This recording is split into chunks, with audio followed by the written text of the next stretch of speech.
Écoutez bien, est-ce qu'elle définit le jeu comme si c'est elle qui avait le contrôle, oui ou non? Non. Alors les chances pour elle de devenir vraiment financièrement indépendante sont trop minces. CAV English Skills, les compétences essentielles pour réussir professionnellement. Des conseils pratiques en développement personnel, entrepreneuriat et indépendance financière en 40 épisodes audio. CAV English Skills, une production de CAV English Network. Salut chers auditeurs et auditrices de CAV English Skills. Nous sommes ravis de vous recevoir dans le deuxième épisode. Indépendance financière ou liberté financière sont des termes que vous avez souvent entendus. En période de crise économique et financière, ces termes sont de plus en plus d'actualité, mais ils sont souvent compris à tort et suscitent parfois des débats. Mais à CAV English Skills, nos professeurs vont nous expliquer qu'il y a une différence entre la richesse et la liberté financière. Et comprendre cette différence va clairement orienter votre perception de l'argent et les biens matériels. C'est pourquoi le thème de ce deuxième épisode est « Qu'est-ce que la richesse et qu'est-ce que la liberté financière ?» Écoutons des éléments de réponse avec professeur Tony Robbins, un célèbre coach américain. Il est connu comme étant un champion en développement personnel qui a édifié des millions de personnes à travers le monde. Professeur Tony Robbins prend l'exemple des Fidjiens pour expliquer ce que signifie être riche. Les Fidjiens sont riches. Chaque fois que je vais chez eux avec des amis à première vue, mes amis me disent « Regarde leur maison, regarde là où ils vivent. Ils n'ont pas l'électricité, ils n'ont pas ceci ou cela. » Mais ils ne se sentent pas pauvres. C'est votre identité, c'est la manière dont vous définissez la richesse qui déterminera si vous serez riche ou pas. Alors, sachant que 2/3 de la planète vit avec moins de $2 par jour, n'y a-t-il pas des choses dont vous pouvez être reconnaissant? Combien de choses profitez-vous et dont vous n'êtes pas les auteurs? Réfléchissez-y.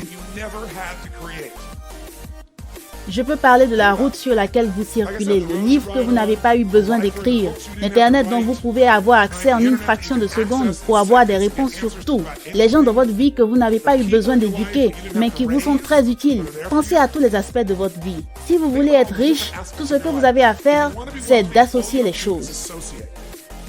Associer les choses. Qu'est-ce que professeur Tony Robbins entend par là? En fait, la richesse est différente de l'indépendance financière. La richesse, c'est l'état d'esprit. L'indépendance financière, c'est de se trouver dans une position où vous n'avez plus besoin de travailler, de telle sorte que si vous travaillez, c'est parce que vous le voulez vraiment. Mais je vous préviens, si vous devenez financièrement indépendant et que vous ne travaillez plus, vous serez misérable. Je peux vous dire combien d'amis à moi ont vendu leur société à 50 millions de dollars ou même 1 milliard de dollars et étaient très contents pendant un moment.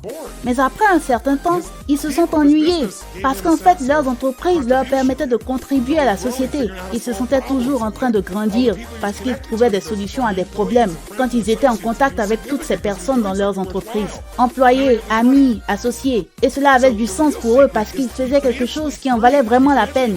Et à côté, vous avez l'argent. Donc, en fait, le vrai secret, c'est d'être libre financièrement. C'est à ce moment-là que la vie est vraiment belle. Mais afin de ne plus avoir besoin de travailler, et travailler parce que vous le voulez, vous devez d'abord travailler dur. Je profite bien de ma vie parce que je n'ai pas besoin de travailler. Je ne vous parle pas de techniques de pensée positive. Je vous parle en fait du secret.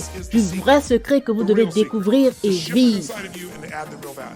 Comment savoir si l'on est riche ou pas dans ce cas? Ou est-ce à chacun de créer sa propre définition de la richesse? Pour le savoir, suivons l'exercice pratique que professeur Tony Robbins a fait avec des participants à un de ses séminaires. Beaucoup de gens essaient de poursuivre des choses dans le futur alors qu'ils les possèdent déjà. Je voudrais que vous pensiez à ce que vous voulez pour être financièrement libre. Dites-moi, que voulez-vous pour être financièrement indépendant? Comment saurez-vous que vous êtes riche? Dites-moi, levez la main. C'est quand mon mari ne sera plus stressé par les questions financières. Alors vous ne serez jamais libre financièrement. Alors, je dois parvenir à trouver ma propre définition afin que je puisse le guider à trouver sa propre définition à lui. Écoutez bien, est-ce qu'elle définit le jeu comme si c'est elle qui avait le contrôle, oui ou non? Non. Alors les chances pour elle de devenir vraiment financièrement indépendante sont trop minces. Depuis combien d'années vivez-vous avec votre mari? 33 ans.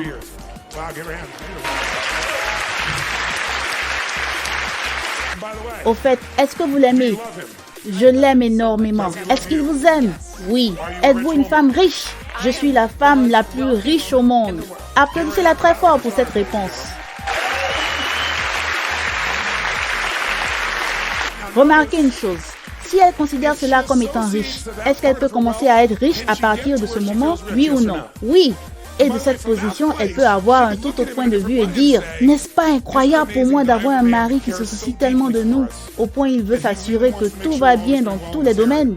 Et le fait de se préoccuper tout le temps est une manière pour lui de me démontrer qu'il veut m'aimer et prendre soin de notre famille, alors que je suis chanceuse. N'est-ce pas là un point de vue différent? Oui ou non? Et cela se ressent différemment. Mais si selon elle, il doit abandonner ses soucis, premièrement, elle ne peut pas le contrôler. Et deuxièmement, pour lui, le fait de se soucier est une façon de démontrer de l'amour envers lui-même et envers les autres. Alors, vous pouvez devenir financièrement libre en définissant vous-même les règles du jeu, de sorte que vous puissiez gagner. CAV English Skills. Un marathon vers la richesse. Vous suivez votre programme audio CAV English Skills. Dans ce deuxième épisode, nous sommes en compagnie de professeur Tony Robbins. Il répond à notre question du jour. Qu'est-ce que la richesse et qu'est-ce que la liberté financière? Dans la première partie de cet épisode, professeur Tony Robbins a démontré que beaucoup de personnes sont déjà riches sans même s'en rendre compte. Elles ne sont juste pas encore libres financièrement. Dans cette deuxième partie, il poursuit son exercice pratique pour vous aider à identifier la richesse que vous possédez déjà. Et quand vous avez identifié cette richesse, vous pouvez alors définir les règles du jeu de la liberté financière en votre faveur. Professeur Tony Robbins continue à poser ces deux questions essentielles aux participants à son séminaire. Comment saurez-vous que vous êtes riche? Et que voulez-vous pour être financièrement indépendant? Quand j'ai beaucoup d'argent pour aider tous ceux qui sont autour de moi à réaliser leurs rêves. Quand j'ai beaucoup d'argent pour aider tous ceux qui sont autour de moi à réaliser leurs rêves. Combien de personnes ont appris que quand une personne accomplit un rêve, elle veut en réaliser un autre? Donc cela veut dire qu'au fond, vous n'allez jamais vous arrêter parce que vous devez accomplir tous ces rêves. Mais au fait, pourquoi c'est cela qui vous rendra riche? Je déteste utiliser le mot chance. En fait, je pense que je suis plus chanceuse que beaucoup de personnes autour de moi. Alors la culpabilité fait partie de votre motivation? Oui. La culpabilité, est-ce que c'est vraiment un sentiment d'abondance? La vérité est qu'elle ne peut jamais se sentir comblée parce qu'au fond d'elle, elle pense « Si je gagne beaucoup plus que d'autres personnes, alors c'est que ce n'est pas bien. » Et beaucoup de gens pensent « Peut-être que je dois donner tout aux autres. » Et vous êtes encore plus stressé quand vous savez que vous devez encore recommencer le processus. Mais la manière la plus puissante d'impacter les autres, c'est de les impacter par notre exemple. Comprenez bien ce que je veux dire. J'aide à nourrir des millions de personnes chaque année. Je mène des projets à Jérusalem et à travers le monde. J'aime ce que je fais dans ma vie. Je contribue énormément, non seulement avec mes paroles, mais avec mon temps, mon argent et mon énergie. Mais j'ai aussi appris cet équilibre que je ne connaissais pas auparavant. Je recevais de l'amour en donnant tout. Et si je devais vous donner quelque chose pour que vous m'aimiez en retour, il ne s'agirait là que d'une transaction. Ça, ce n'est pas de l'amour, c'est une transaction. Comment appelez-vous quelqu'un qui vous aime uniquement si vous lui donnez quelque chose comme de l'argent? Mais si vous pensiez autrement en disant, si j'essaie de faire en sorte que tous ceux qui sont autour de moi réalisent leurs rêves, alors j'obtiens de la joie en retour. Je ne dis pas que donner c'est quelque chose de mauvais, mais je dis que rien en retour ne peut vraiment en être l'équivalent. Alors, elle ne peut pas être riche de cette façon dans la mesure où il s'agit d'une transaction. Que devons-nous retenir concrètement de cet exercice pratique de professeur Tony Robbins? Même si chacun doit avoir sa propre définition de la liberté financière, quels sont les principes de la liberté financière qui s'appliquent à tout le monde? Il s'agit d'une certaine somme d'argent dont nous avons besoin et qui constitue ce que nous appelons la sécurité financière. Ça peut prendre en compte votre logement, votre moyen de transport, votre nourriture et des divertissements de base. Combien de personnes parmi vous vous sentiriez riches si vous n'aviez pas à travailler et si vos revenus, si seulement les revenus de vos investissements suffisaient à couvrir les 4 départements que nous avons cités, nourriture, transport, divertissement? combien pensent que ce serait génial?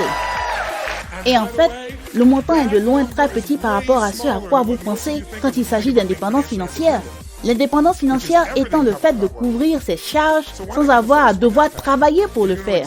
Alors, vous devez connaître ce montant et une fois que vous connaissez exactement ce montant et que vous savez ce que vous avez à faire pour l'atteindre, alors vous pouvez parler d'indépendance financière. Pour beaucoup de personnes, la liberté financière, c'est atteindre un montant d'argent gigantesque. Mais si vous connaissez vraiment le montant qui vous convient, vous saurez qu'il n'est pas aussi gigantesque que cela. Et puisque vous pensez à un montant tellement gigantesque, vous n'osez même pas vous lancer. Vous pensez que ça n'arrivera jamais. Aucune somme d'argent du tout ne vous rendra riche. Parce que dès que vous aurez atteint l'argent que vous vouliez, vous en voudrez davantage. Écoutez, nous devons continuer à grandir dans tous les domaines de la vie, n'est-ce pas? Si vous pouvez donner plus, allez-vous le faire, oui ou non? Oui, parce que grandir, c'est vivre. Mais grandir juste pour se donner de l'importance signifie que vous serez toujours pauvre. C'est un jeu qui ne prendra jamais fin.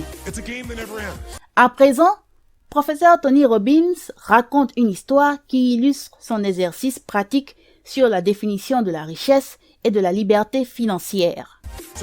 Voici une histoire. Il y avait un grand roi. Il voulait devenir le plus grand de tous les rois parce que c'était une bonne chose pour lui. Il ne voulait pas avoir un royaume. Plusieurs rois ont un royaume. Il voulait avoir 2 royaumes. Il voulait 2 royaumes, 2 palais et donc assez d'espace possible.